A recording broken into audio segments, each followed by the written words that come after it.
Now we're going to look at tries, which is a class of combinatorial objects that really has only come into study in recent years due to computer applications. Not found in classical combinatorics, but actually are very interesting, rich combinatorial and analytic properties. So I'll spend some time really just talking about what tries are and their applications before we talk about the analysis. So one way to look at a trie is just as a binary tree where the external nodes can be marked. Black ones are called void nodes, and then the white ones are non-void. So you take a binary tree and mark some of the external nodes to be void. Now there's a rule, and that is that you can never have two void nodes that are siblings of each other in a leaf. So the sibling of a void node is not void. That's the rule. So that's what a trie is. Now that seems kind of arbitrary, but you'll see when we look at applications how these rules play a role. Actually, for an exercise, you might give a recursive definition of what a trie is. The usual way that we think of tries is as representing a set of bit strings. Each trie corresponds to a set of bit string where each non-void external node represents one bit string. And you get the bit string by taking the path from the root to a node, taking a 0 when you go left and 1 when you go right. For example, if we go 0, 0, left, left, right, right, left, we get down to that non-void external node, and we say that that node represents the bit string that we got, that defines the path that we got there, 0, 0, 1, 1, 0. Or over here, 0, 0, 1, 0, I'm sorry, 1, 0, 1, 0, that non-void node represents the bit string 1, 0, 1, 0. The path from the root to a node defines the bit string. So now the void nodes have a different interpretation that derives right from this definition. For example, if we go right 4 times and then left, we come to a void node. What that means is that no string with that prefix is in the set of strings represented by this trie. The trie represents, in this case, 1, 2, 3, 4, 5, 6, 7 bit strings. And then the void nodes represent the prefixes of all the bit strings that aren't represented. So that's what we think of as a trie. It corresponds to a set of bit strings. Or another way to look at it is it's all worked out here. So this trie represents, as I said, 7 different bit strings. Those are shown at the top. Now on the left is the bit strings that from that set that start with 0. And on the right, trie on the right represent the bit strings of that set that start with 1, with the 1 stripped off. And so recursively going down, that's another way to see the sets of bit strings that are represented. Now this only works for sets of bit strings that are said to be prefix free. So that is, no member of this bit string, of this set of bit strings, is a prefix or another one in that set. We can handle that by using void and non-void internal nodes, but in applications I'm going to talk about that are typical, it's okay to just work with prefix-free sets.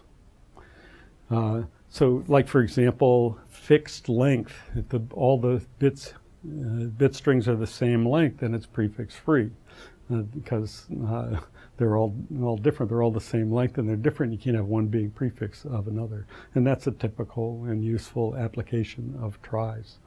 So this is a trie that represents those 3 strings. There's lots of applications of tries. If you look in our algorithms book, you'll find trie code for sorting, for symbol tables with string keys, and for suffix arrays, which I'll refer to in a minute.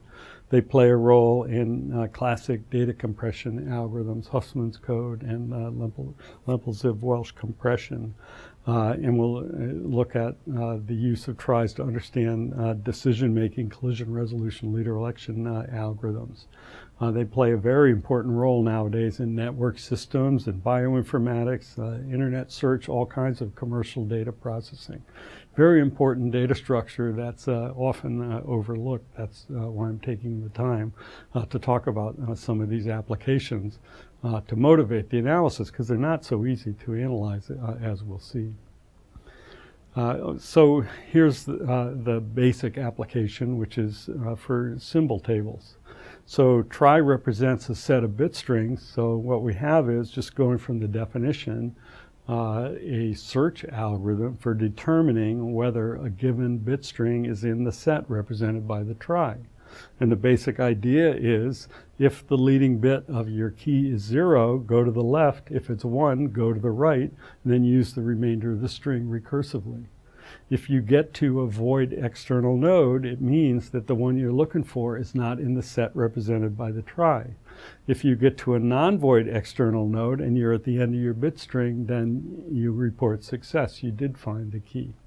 So for example, let's say we're going to search for the bit string 0011 in this trie. Start with a 0, go to the left. Next one's a 0, go to the left. Next one's a 1, go to the right. Next one's a 1, go to the right. We're at the end of our string, and we're on a non-void external node, so that string is in the set of bit strings represented by our trie. Let's look for 10110. So we start with a 1, go to the right, 0, go to the left, 1, go to the right, 1, go to the right. We hit a void external node, so that string is not in the set represented by our trie. It's a very natural search algorithm, have the trie represent a set of bit strings. Of course, everything can be represented as a bit string, so this is a natural algorithm for anything represented in a computer. Of course, we're going to want to, for an algorithm like this, want to know what's the expected search time under reasonable model of randomness. That's the type of thing that we want to analyze. Now, what about inserting new keys or a new bit string into the set represented by the trie? Well, what we'll do is we'll insert by searching until we get to a void external node. So if we wind up at a internal node or non-void external node, that means that we'll have a prefix-free violations, and we can deal with that in some way. But the insert a new key, it's going to wind up at a void external node. So to insert 01110, we go left for the 0, right for the 1, and now we're at a void external node. And so now what we want to do is, for each remaining bit in our key that we want to insert, we want to add a new internal node and with one void external child and then the other one corresponding to our bit. So in this case, our next bit is 1. So we put, if the key started 010, then it's not in the set of strings, but 011, that could be this one. And then we do it again for another 1, and then the next bit is 0, so we put the void external node to the right and non-void to the left. So that's how we would insert 01110 into this trie. Now, there are variants where you just keep track of the tail in some way with pointers, and people, and those are well studied, and there's lots of reasons to do that sort of thing. But the simplest version also is very effective, and that's what we'll stick with right now. So that's a search algorithm and an insertion algorithm that gives the basis for symbol table using the trie data structure, which is a very useful algorithm. And then natural question that probably already occurred to many of you is, what about these void external nodes? It seems kind of a waste to have all these void external nodes there in this data structure. And so we're going to want to analyze how many there are to make sure that we understand how much space a trie takes. But it's a very compact data structure, and that analysis is certainly interesting and relevant in practice.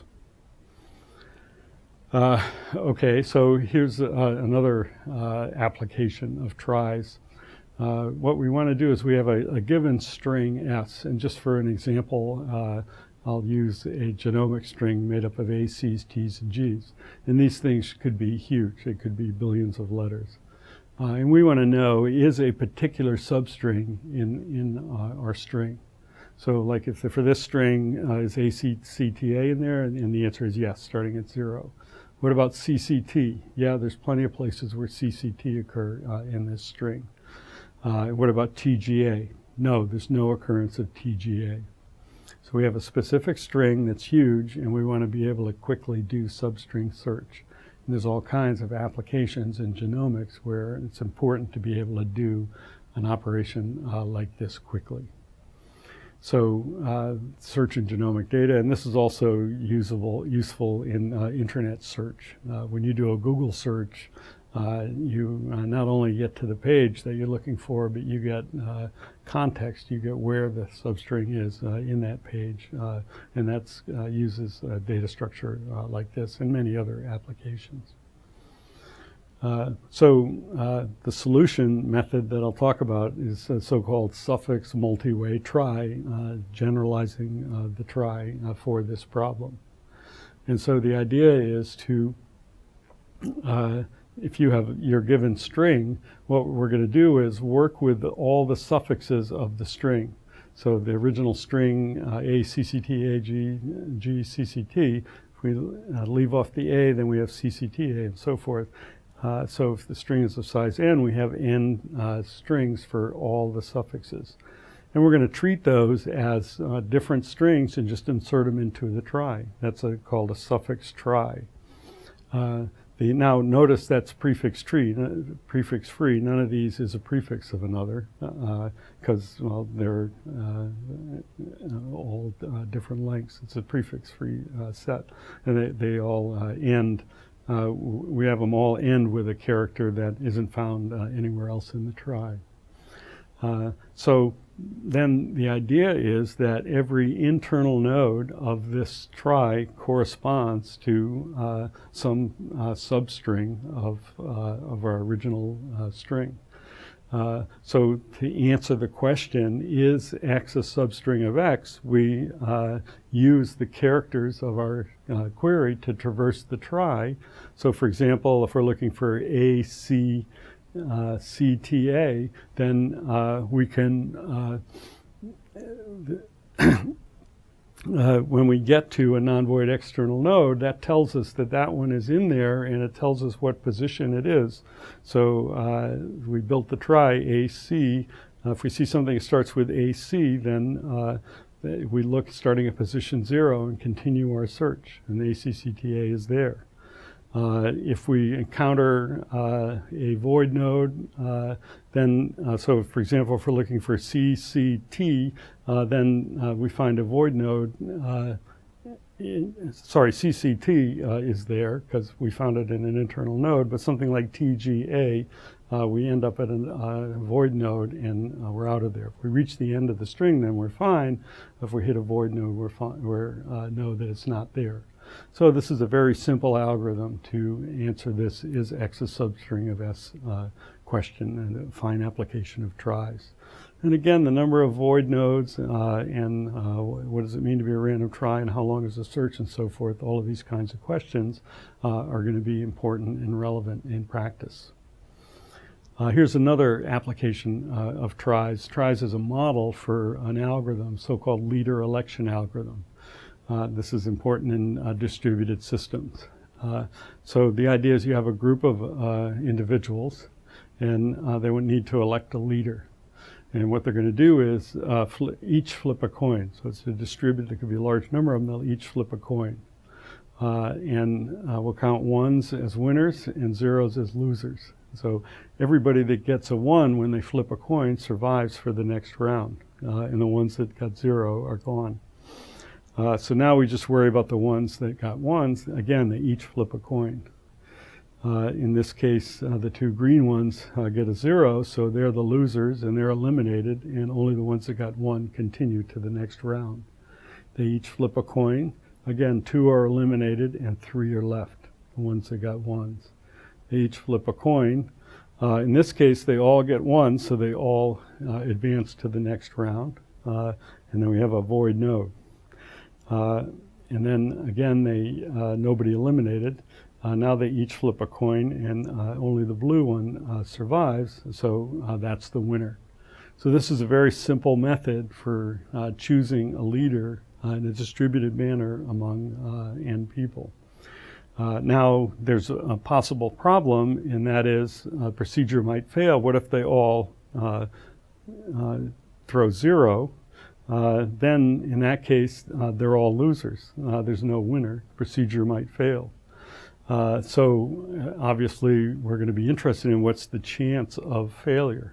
Well, it's the probability that the rightmost path in a random try ends in a void node. And what do I mean by a random try? Well, it turns out that the model that associates with this and also works for symbol tables is it's a try that you get by inserting infinite length random bit strings into an initially empty try. So there's 3 diverse applications of the try data structure: for a symbol table, for substring search, and for distributed leader election.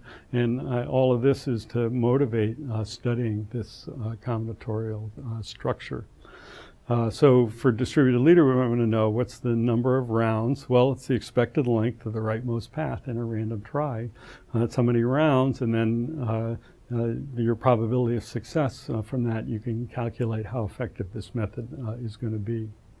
So that's a brief description of tries, and next we'll look at analysis of try parameters.